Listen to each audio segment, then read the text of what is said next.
सत सत नमन करो मैं गुरु,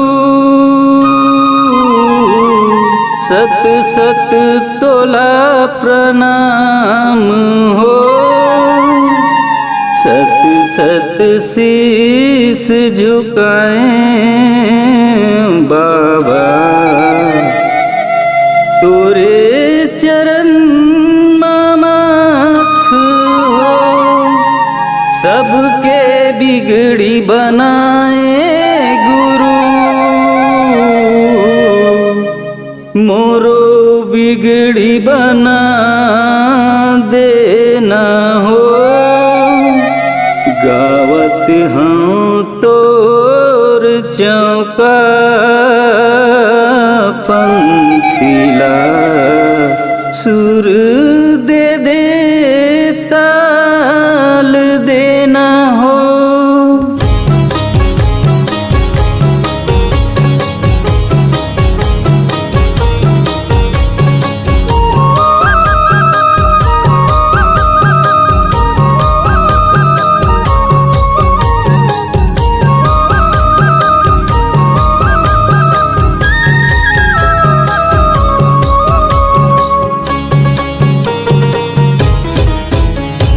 सत सत नमन करो गुरु बाबा तोर, सत सत तोला प्रणाम हो।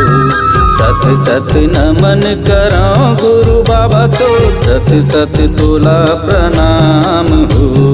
सत सत नमन करो गुरु बाबा तोर, सत सत तोला प्रणाम हो। सत सत नमन करो गुरु बाबा तोर, सत सत तोला प्रणाम हो। सत सत नमन करो गुरु बाबा तोर, सत सत तोला प्रणाम हो। सत सत नमन करो गुरु बाबा तोर, सत सत तोला प्रणाम हो।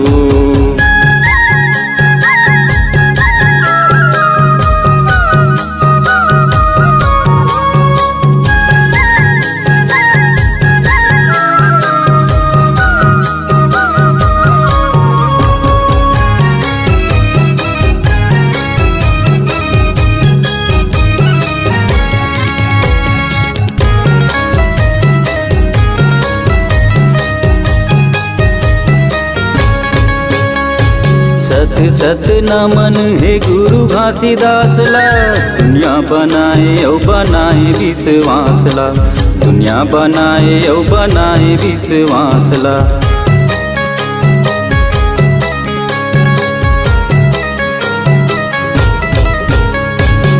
औ बनाए बाबा धरती आकाश ला, सत के तोर बर लगे हवै आस है।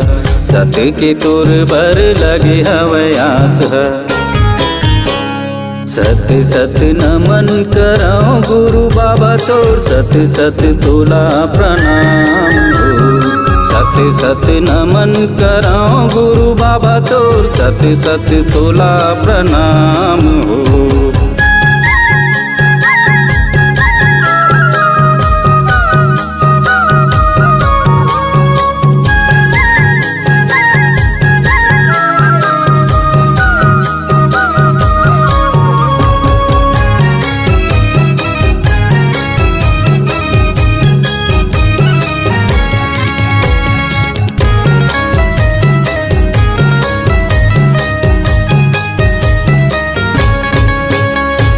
सत सत नमन हे गुरु बालक दास ला, सत बर लड़ गियो अमर होकर नाम हा। सत बर लड़ गियो अमर होकर नाम हा।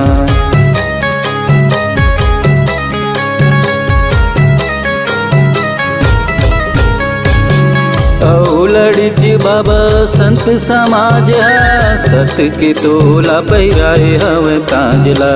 सत की तोला पहिराए हवै तांजला। सत सत नमन करो गुरु बाबा तोर, सत सत तोला प्रणाम हो। सत सत नमन करो गुरु बाबा तोर, सत सत तोला प्रणाम हो। सत सत नमन करो गुरु बाबा तोर, सत सत तोला प्रणाम हो। सत सत नमन करो गुरु बाबा तोर सत सत तोला प्रणाम हो। सत सत नमन करो गुरु बाबा तोर सत सत तोला प्रणाम हो। सत सत नमन करो गुरु बाबा तोर सत सत तोला प्रणाम हो। सत सत नमन करो गुरु बाबा तोर सत सत तोला प्रणाम हो। सत सत तोला प्रणाम हो। सत सत तोला प्रणाम हो।